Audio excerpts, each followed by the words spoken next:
No, Revati, please say no to temporary pleasures. Say no to drugs.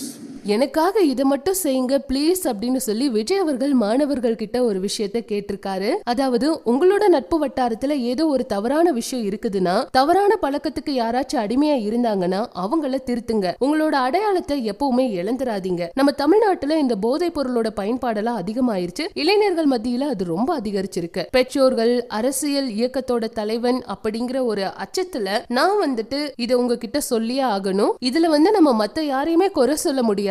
நம்மள நாம தான் கவனமா பாத்துக்கணும். போதை பொருளை நாம தான் ஒழிக்கணும். அதை எடுத்துக்க கூடாது அப்படின்னு say no to temporary pleasures, say no to drugs அப்படின்னு சொல்லி விஜய் அவர்கள் சொல்லியிருக்காரு. இத மாணவர்களையும் திரும்ப சொல்ல சொன்னாரு. இதுதான் வேணும் அப்படின்னு சொல்லியிருக்காரு. பிளீஸ் எனக்காக இதை திரும்ப சொல்லுங்க அப்படின்னு விஜய் அவர்கள் கேட்டிருக்காரு. இத பார்த்த எல்லாருமே இந்த வீடியோவை இப்ப வைரல் ஆக்கிட்டு இருக்காங்க.